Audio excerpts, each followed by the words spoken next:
Hey there, folks. This is Colin Chisholm with another episode of Streaming Wars. Thank you so much for tuning in. Welcome. We're still in that holiday mode here, so if you're watching this or listening to this after the holidays, apologies. But I wanted to just go through some of the things I've been watching. You know, it's that time of year when all the big streaming networks like to get out their Christmas-related content. So it is what it is. Today I want to talk about a film I recently watched on Apple TV Plus. It's called Spirited, and it stars Will Ferrell and Ryan Reynolds. And it's kind of a neat idea. What they do here is they take, the often adapted Christmas classic, A Christmas Carol, and kind of twist it around a little bit in a neat way.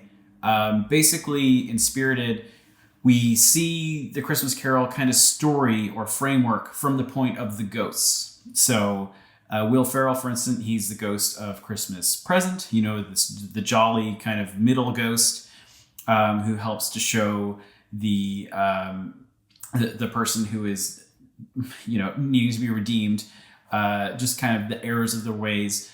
And so Will Ferrell's doing this, and he's just it's a job for them. They're part of this sort of almost industrial kind of setup where their goal every year is to redeem an unredeemable. I'm probably getting the terminology wrong there, but basically what they're trying to do is turn a bad person good. Like at the end of the day, that's what it is.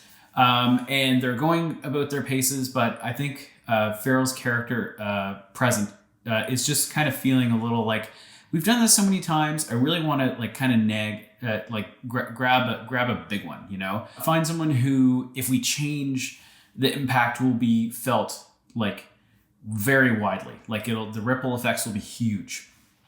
So he comes across in his travels Ryan Reynolds' character, who is this sort of very smarmy, very Machiavellian major consultant, like a PR firm consultant who works with politicians and corporations to basically use opposition research and all the kind of nefarious ways that companies and people use to kind of bring their opponents down so they can lift themselves up.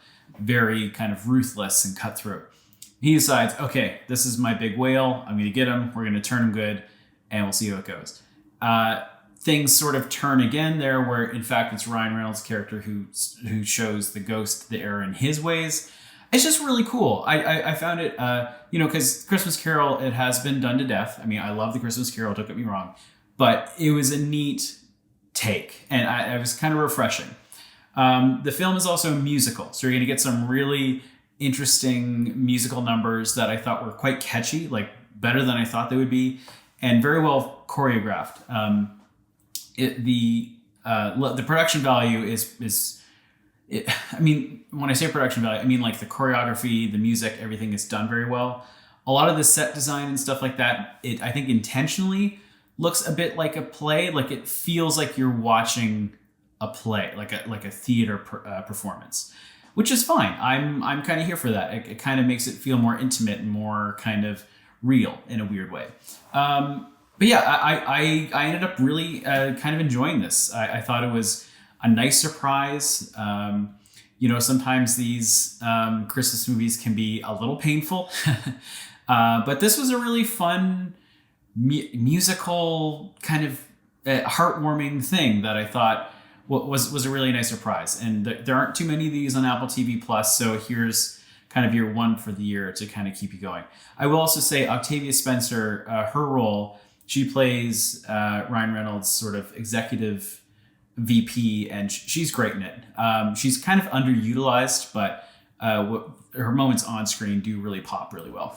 And I think it'll work for pretty much anyone. The young kids will really appreciate the slapstick comedy and the silly songs and stuff, and I think the adults will enjoy kind of the messaging and seeing Reynolds and Ferrell, who have excellent kind of comedy chemistry. I think a lot of folks will enjoy it. So it's kind of a perfect family Christmas movie. It does have problems where it can feel a little overstuffed, like they're trying to do too much and the pacing can be a bit off at times. But otherwise, I think it's really kind of a win. So it's nice to see. Anyways, recommend it. Again, that's on Apple TV Plus now. It's called Spirited. And that's going to do it for this episode of Streaming Wars. So thank you so much for tuning in. Great to have you as always. Let me know what you think. Did you watch it? What are your thoughts? Send me an email, colin.chisholm@herald.ca. But until next time, we'll catch you for another episode of Stream Wars. Till then, so long. Bye-bye.